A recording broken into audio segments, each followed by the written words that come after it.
the South African National Civics Organizations. Donovan Williams joins us now for more on that. Donovan, good to have you. Thank you very much for coming on. It seems the focus is going to be certainly on better municipalities, which is going to directly benefit the communities. And I'm sure Sanco should be happy about that. Firstly, let me just say thank you for inviting us on the show, and a good evening to especially, I guess, your committed viewers who are up this late and still analyzing the president's speech. All power to them. And yes, I think there were a number of matters that heartened us as Sanco with this speech, and there are some matters that do concern us. But let's start with the positive. I think firstly, all of us, I mean, this is a new era in terms of hung parliament as such, and therefore you've got a 10-member government of national unity within government, but at the same time, extra parties within portfolio committees in parliament, etc. So it was a test to see those who were not there, how would they react to the speech whilst the speech was on, given what has happened over time. So I think in many ways, as citizens, as Sanco, we missed having a respectful parliament. It was much nicer. It was much nicer not having any hint of play acting and over dramatism of differences and alarm.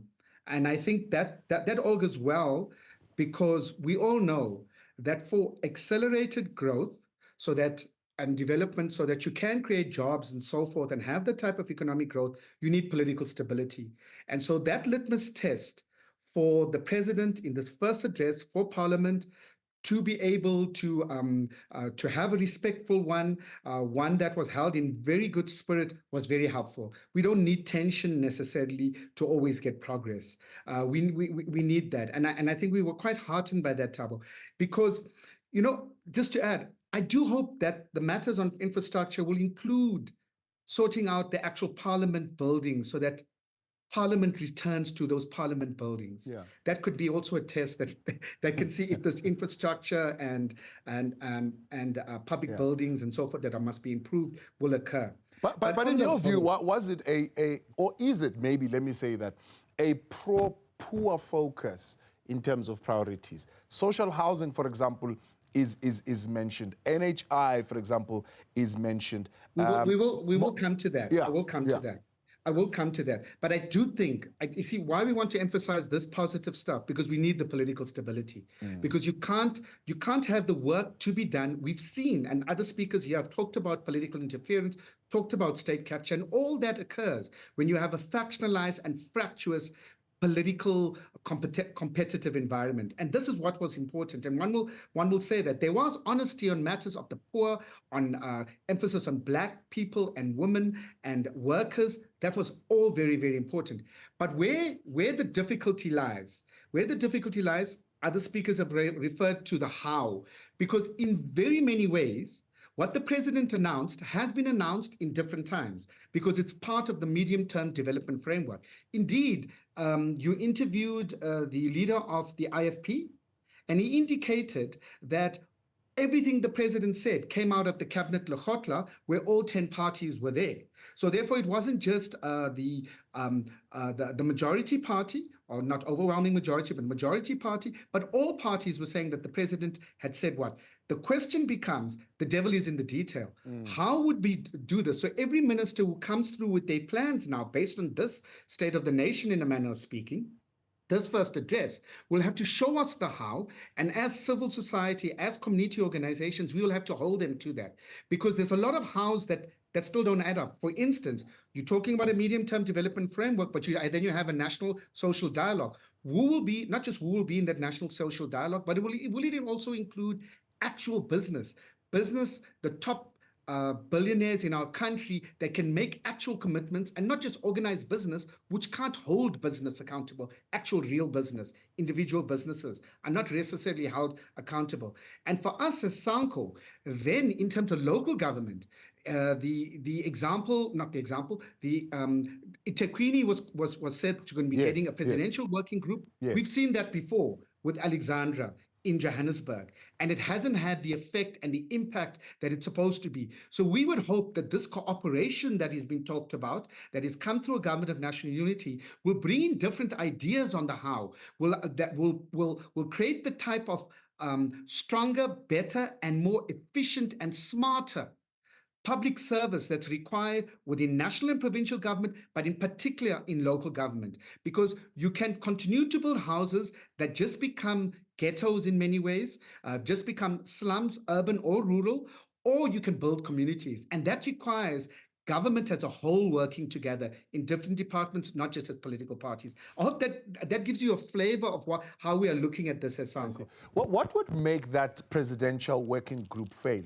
For example, they're saying they are looking to enhance support, so from national and provincial government, but also to fix the problems of water, the problems of sanitation, attract new investment. And they are going to cascade that down to other metros as well. So if you're saying already in Alexandra it didn't work, likely going to not work in eThekwini, cascading it down to other metros is definitely not what they need to be doing. You have the district development model, and the district development model, if put together properly, and you have the cooperation, particularly from national government, in particular Treasury, it allows to use your resources better, to spend it where of highest priority, which could have the knock-on effect on sorting matters out. With the Alexander renewal project, because that's what it was within the city of Johannesburg, but handled both by the city and province, not necessarily national. And all you had was budgets being moved to the local government. In this way, what we would hope, that what we would be understanding from this, that you have learned your lessons from that. You have a much more coordinated and integrated way, which is found within the district development model, because the district development model should be able to give you the actual real budgets. And that's why Treasury must be involved to make certain you move the resources where it's required, and you track those resources, so it's not spent on incorrect matters. It's not spent on incorrect matters, and that's what's important. And that type of stability then attracts investment and so forth. But the detail of that is what we are interested in. The detail of that you're not even going to get in a national social dialogue, because that's a social compact, that's a vision. But the detail of that must come from the ministers' plans, and they must show that they are working with the particular ministers, are working with the city officials in eThekwini, as well as the politicians in eThekwini, to show that you have that integration. That has been required from day one in 1994, in fact, in our country. Yeah.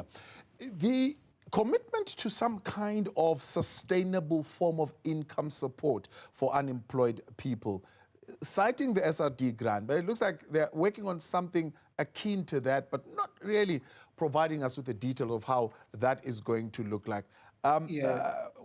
What do you find there could be challenges to that kind of policy? That's the one matter where we felt that the president seemed to back off, and it may come through the cabinet Lokhotla, but we will take that matter forward. That it seemed to be not, because it seems to have its own history. But the SRD to remain is basically a basic income grant. And it's not, and we believe it shouldn't be just for the unemployed, because means testing is a very undignified way. We also know we have underemployment and so forth. So we would rather have a universal basic income grant. There are ways and that we must have that discussion. We must have that debate if that's necessary.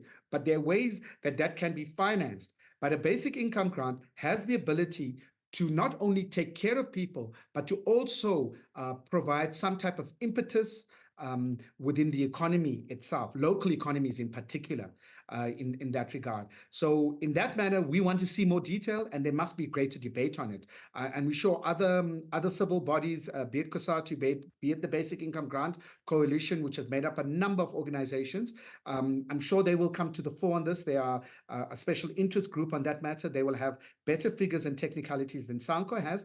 But in essence, the SRD must not vanish, must not be put into such a way that it is so difficult to access that we lose it in many ways, because you've changed the category of it in such a way. And it must be there to restore dignity to our people, in particular the poor, and as well as revitalize local economies. Now, you've already mentioned you'd want the billionaires to be invited on the national dialogue. Are you concerned, like, at every step of the way, when you read this priorities list, private-public partnerships seemingly is what's being emphasized? How we fix the water entities, private sector is going to come on board. How we fix the logistics situation, private sector is going to come on board. How we fix the energy situation, private sector is going to come on board. Is that a good development? Look, anything can be a good or bad development. It depends how it's done and the transparency and the accountability. You know, for instance, even on the green projects and so forth, the financing of it cannot be just that you retrain people to be able to build solar panels and then you can save some of the jobs. There has to be a job creation aspect to it. So if the private sector is coming in, not just on a profit motive, but also as to be part of the solution, because we can't be ideological on this.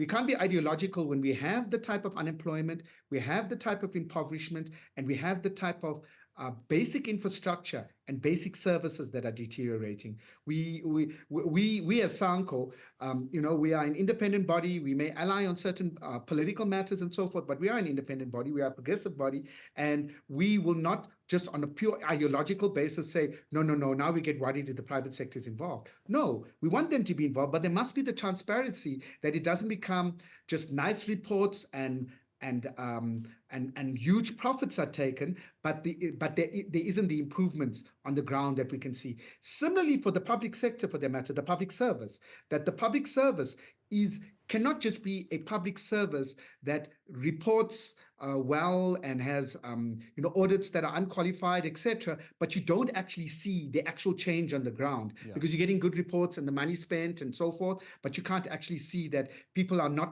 still working in their offices and they're not really making stuff work on the ground. So we would welcome the private sector. We will be cautious like any other stakeholder, not just the private sector, but even government. We will not just trust in that way to make certain that they are playing a positive role and not an exploitative one.